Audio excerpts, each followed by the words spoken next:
시청자 여러분, 안녕하십니까? 10월 27일 미국 주요 뉴스를 전해드리겠습니다. 오늘은 먼저 트럼프 대통령의 아세안 일정과 주요 성과에 대해 자세히 살펴보겠습니다. 트럼프 대통령은 현재 아시아 순방 중 일본에 머물고 있습니다.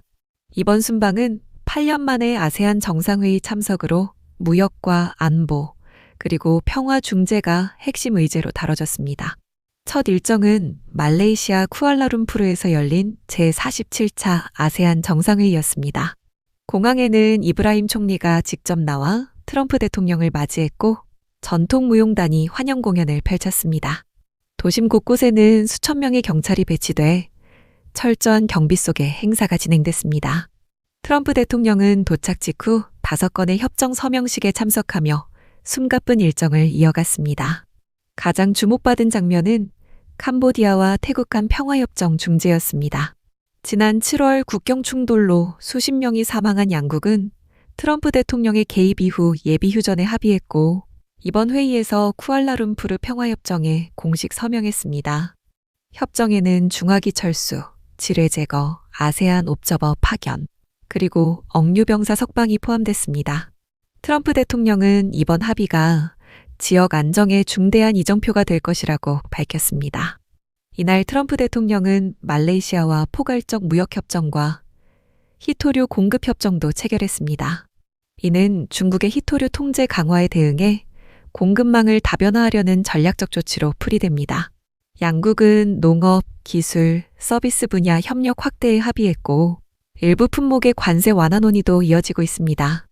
이브라힘 총리는 이번 협력을 새로운 출발선으로 평가했습니다. 트럼프 대통령은 이어 캄보디아, 태국, 베트남과 무역협상 틀을 발표했습니다.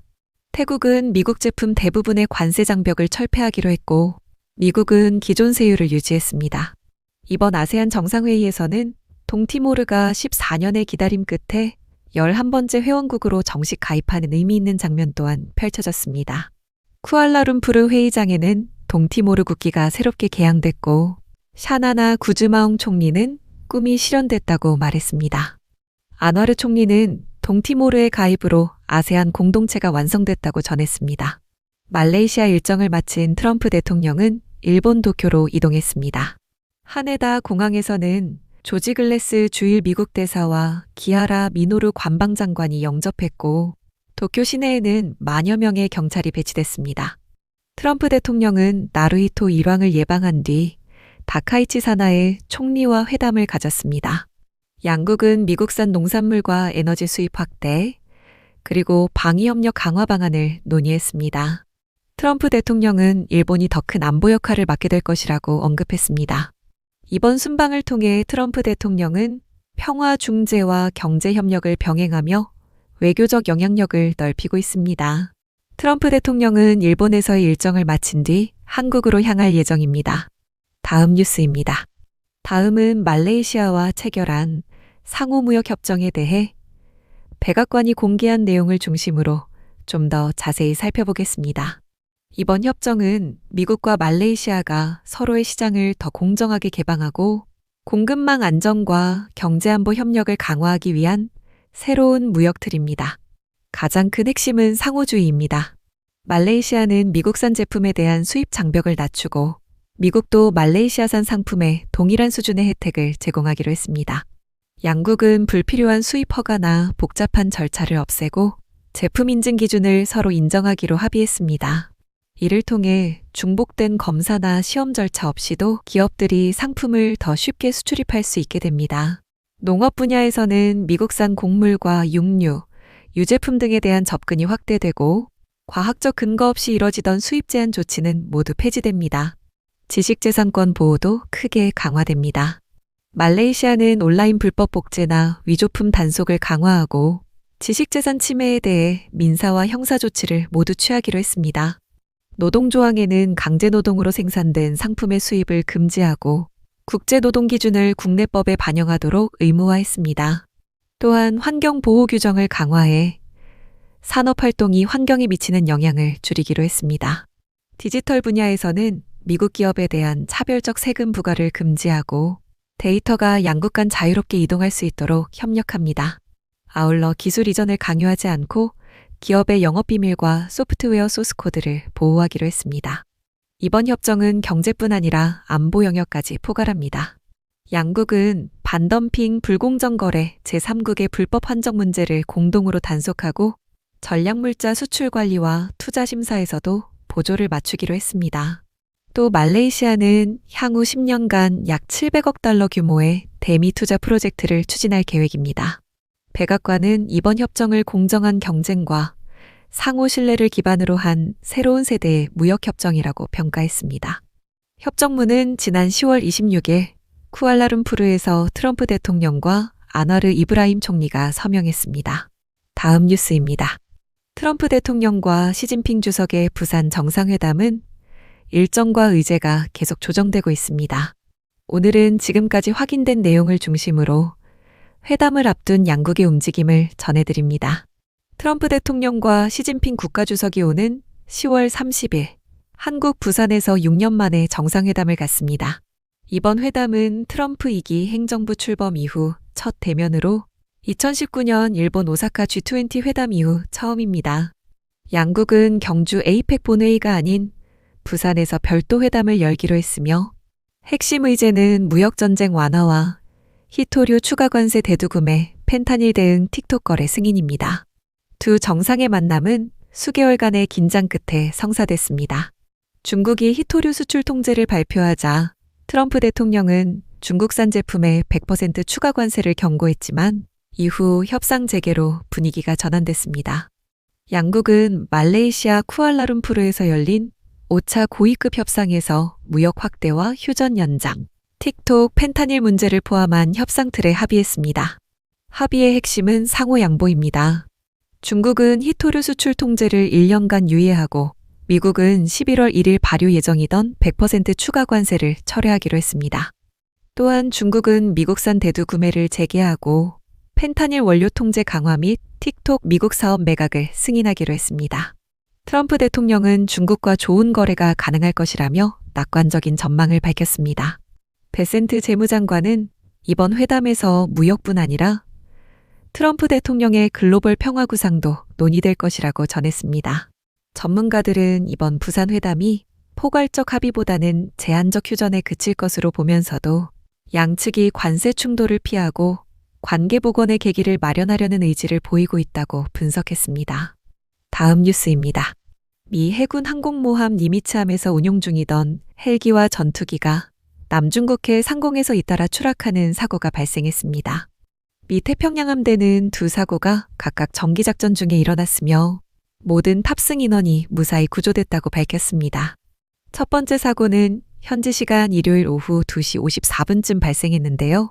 시호크 헬기가 임무 수행 중 해상으로 떨어졌습니다. 해상에 투입된 수색 구조팀이 신속히 출동해 헬기 탑승자 3명을 모두 구조했습니다.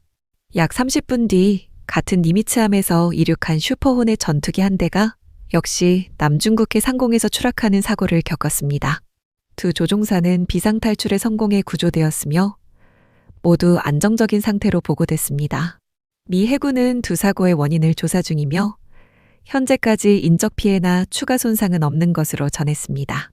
트럼프 대통령은 기자들과의 비행 중 회견에서 두 사고 모두 매우 이례적이라며 연료 문제 가능성이 있다고 밝혔습니다. 그는 나쁜 연료일 수도 있다. 조사가 곧 완료될 것이라며 조사 결과를 투명하게 공개하겠다고 말했습니다. 또한 사고의 외부 개입 가능성은 없다고 선을 그으며 고의성에 대한 의혹을 일축했습니다. 니미츠함은 미 해군이 운용 중인 가장 오래된 항공모함으로 이번 항해를 마지막으로 퇴역이 예정돼 있습니다.